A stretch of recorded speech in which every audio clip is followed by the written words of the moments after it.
Hello and welcome everyone to Women's Speakers Association's WSA-TV. I'm Laura Rubenstein, your host and producer of Women's Speakers Association's TV show. And today is a great day. I'm a digital media and marketing strategist, author of the book, Social Media Myths Busted, the Small Business Guide to Online Revenue.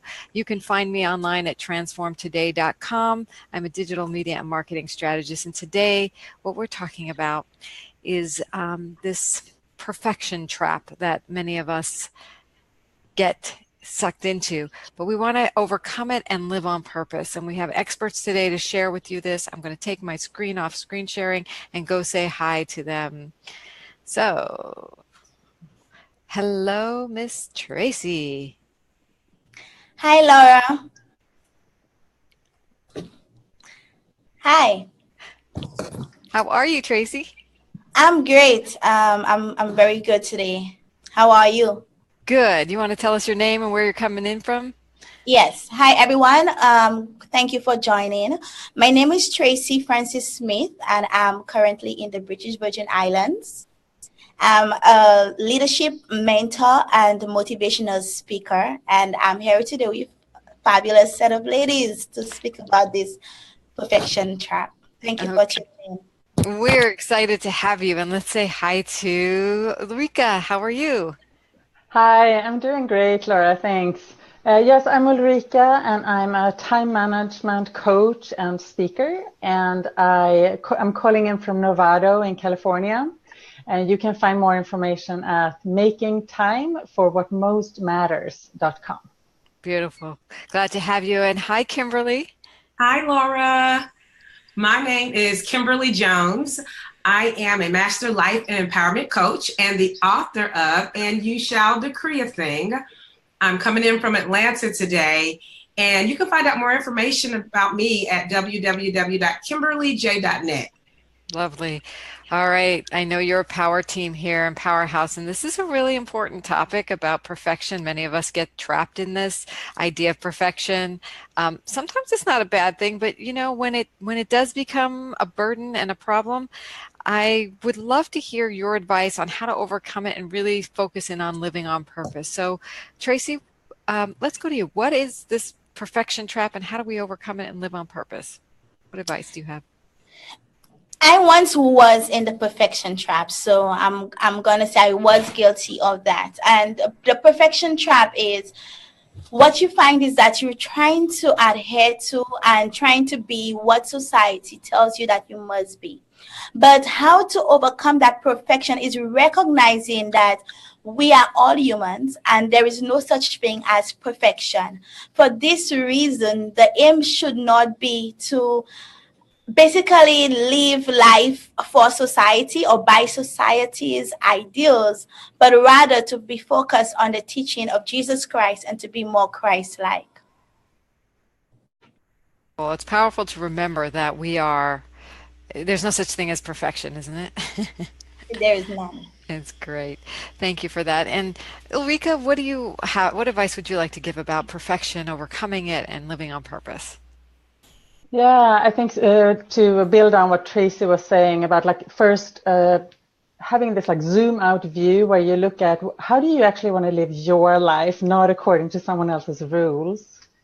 And then break that down into a way that how can I actually act on that today, do something that moves me in that direction, and allow imperfect action. Actually make it more of a looping around kind of thing, like you try something, you learn something, you figure out what works, what doesn't work. And then over time, you get more and more clear on actually what you even want, and you keep making progress instead of having this perfection mode, like I'm going to do it when I'm completely ready. Like get into action and do something, and you'll learn along the way. That's a great, movement cures that perfectionistic paralysis. So we have to remember there's no such thing, so we might as well take that action. And Kimberly, tell us what else we can do to overcome the perfection trap and live on purpose. I love this question. I believe that perfection is one of the number one enemies of living on purpose. I think the only thing that's perfect is imperfection itself. So one of the things that I have learned over the years is that in order to step out and live on purpose, you cannot be afraid of a no. And for the perfectionist, a no is the worst thing that could ever happen to them. But when we learn that no is not the end and move beyond that, then we're more liable to be living on purpose. If we make perfection our goal before we start living on purpose, we never do it. We never step out. And so I believe that you have to understand both of those constructs and how they work together if you really want to overcome this whole perfection trap. Living with no, or the fears around perfection, and accepting that there is no such thing as perfection, like Tracy said, and going for it, like Ulrika said. I mean, that's wisdom here. So, perfection may follow us. We may never get rid of the idea or the concept of it that we think we should be, but we certainly have some great strategies from you women today that people can start moving beyond and living on purpose in the life they were meant to lead. So I want to learn a little bit more about each of you and your expertise. So who do you work with and what do you do for people? Tracy. I work with young adults and women in particular, and my focus here is really to encourage them using biblical principles to help them recognize that they are a gift to the world and that their focus should not be merely on what society has labeled them to be or what society has told them that they need to be, but just encouraging them and giving them that motivation, that inspiration, that push that they need to be the best versions of themselves. So that's what I do, and I love it. It's beautiful to be such an inspiration to them so they can go and flourish. And how did you come to this work? Well, as a young professional, I found myself on a daily basis working hard at my job and basically simultaneously also pursuing my academics.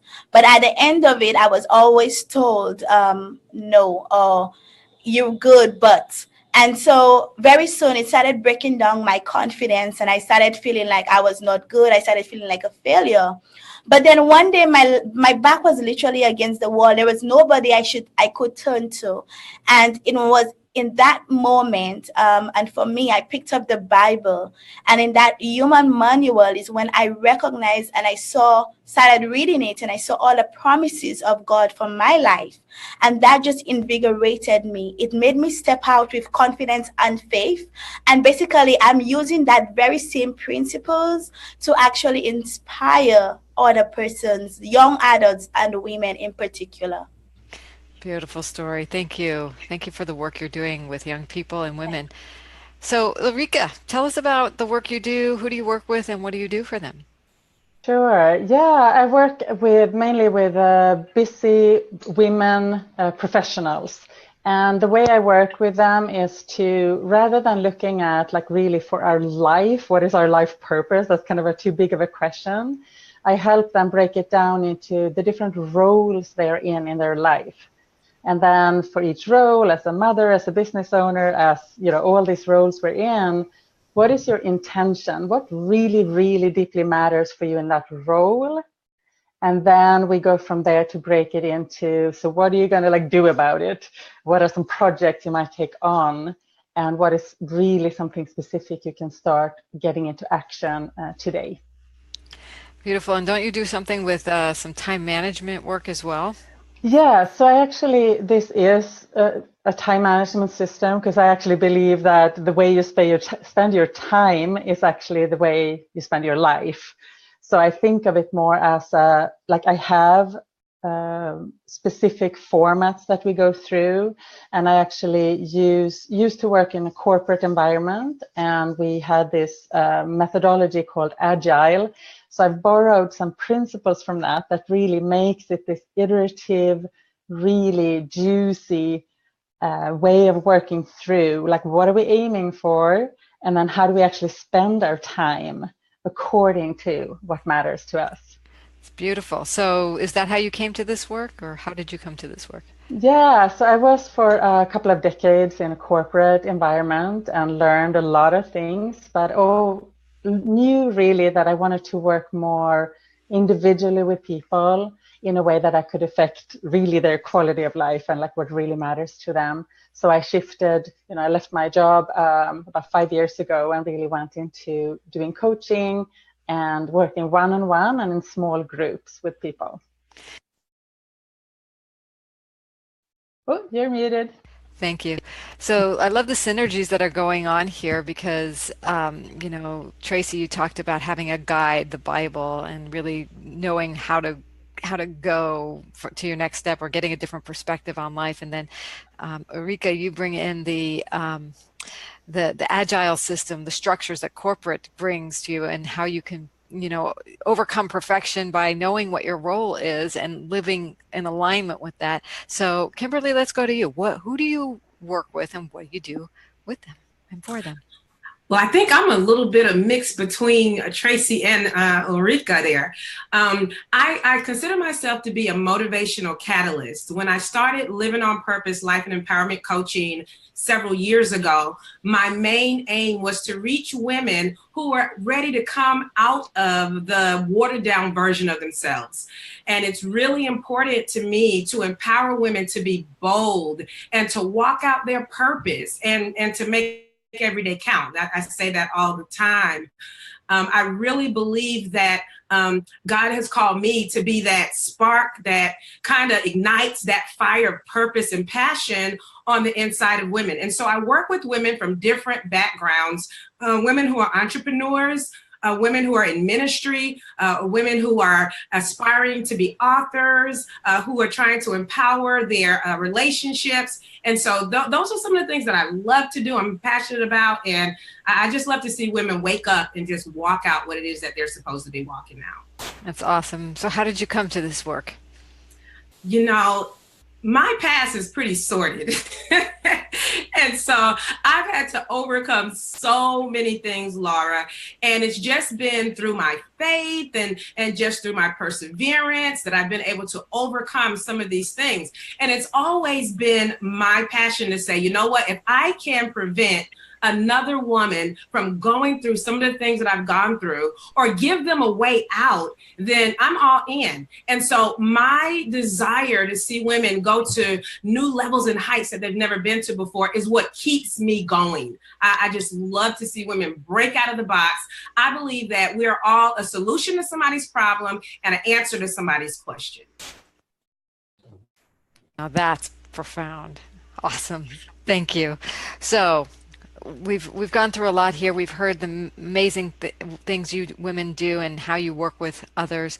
And here at Women Speakers Association, that's what we're about, is getting the message out how you can live on purpose, how you can overcome your perfection, how you can be a bold change for transformation in the world. And so I want to hear from each of you. What value are you getting out of being a part of Women Speakers Association, or are you looking to get even and know you're going to get? So Tracy, why don't you answer that first?